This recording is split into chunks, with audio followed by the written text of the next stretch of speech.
ذرا بھی ڈر نہیں لگ رہا تھا۔ وہ آگے بڑھی اور اس نے مادہ ریچھ کے گلے میں اپنی باہیں ڈال دیں اور ٹھنڈی سانس بھر کر بولی، کاش تم مجھے میرے گھر کا راستہ بتا سکتی۔ اچانک سفید مادہ ریچھ اٹھی اور چل پڑی۔ اس نے چنمن اور ننھے ریچھ کو اشارہ کیا کہ وہ اس کے پیچھے آئیں۔ جلد ہی چنمن نے دیکھا کہ وہ اسے راستہ دکھائے ہوئے جنگل سے باہر لے گئی۔ اس کا گھر وہاں سے نزدیک ہی تھا۔ چنمن نے اس دن کے بعد اکثر جنگل میں جانے لگی۔ اس کے ماں باپ خوش تھے کیونکہ انہیں معلوم تھا کہ سفید مادہ ریچھ اس کی حفاظت کرے گی۔ چنمن کو اور بھی بہت سے ریچھ ملے اور ان کے ننھے بچے بھی، لیکن کانٹے والا بچہ ہی اس کا سب سے قریبی دوست رہا۔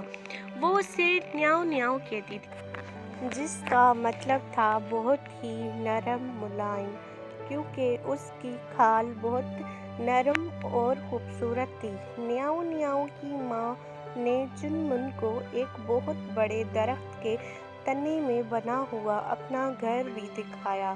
چنمن بار بار جنگل میں گئی۔ وہ ریچھ کے ننھے بچوں سے کھیلتی اور جنگل کے طور طریقے سیکھتی، اور رات ہونے سے پہلے نیاؤ نیاؤ کی ماں حفاظت سے اسے جنگل سے باہر چھوڑ آتی۔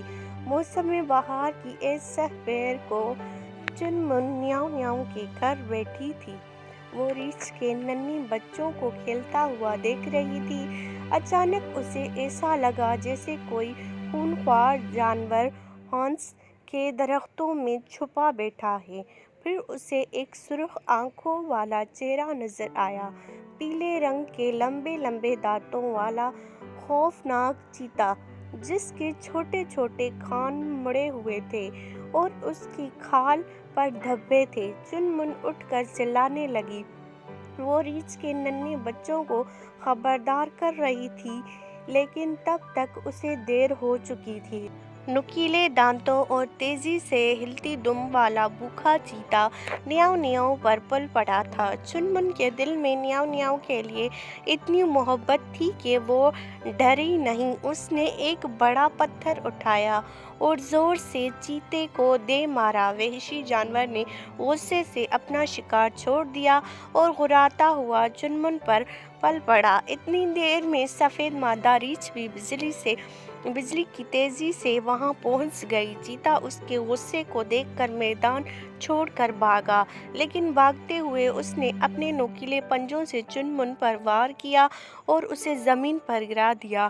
نیاؤ نیاؤ کی ماں بھاگتی ہوئی چنمن کے پاس آئی اور اسے پیار سے چاٹنے لگی اور کوشش کرتی رہی کہ وہ اٹھ جائے، لیکن چنمن کے جسم پر کوئی حرکت نہ ہوئی، کیونکہ اس نے اپنی جان دے کر نیاؤ نیاؤ کی زندگی بچا لی تھی۔ پورے جنگل میں اس واقعے اور چنمن کے مرنے کی خبر پھیل گئی۔ مشرق، مغرب، شمال اور جنوب کے سمتوں سے بینسیوں میلوں کی دور سے غم سے نڈھال سفید ریچھ اکٹھے ہو گئے۔ وہ روتے ہوئے اپنے دوست کو یاد کر رہے تھے۔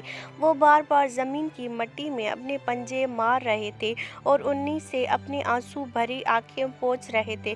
ان کے ایسا کرنے سے آنسوؤں سے گیلی مٹی سے ان کے چہروں پر بڑے بڑے نشان بننے لگے۔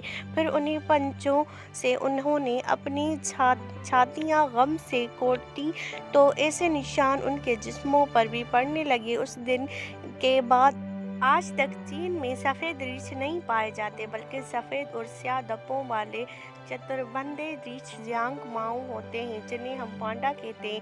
وہ اب بھی چنمن کے غم میں نڈھال ہیں۔ یہ افسوس ہمیشہ ان کے چہروں پر چھایا رہتا ہے۔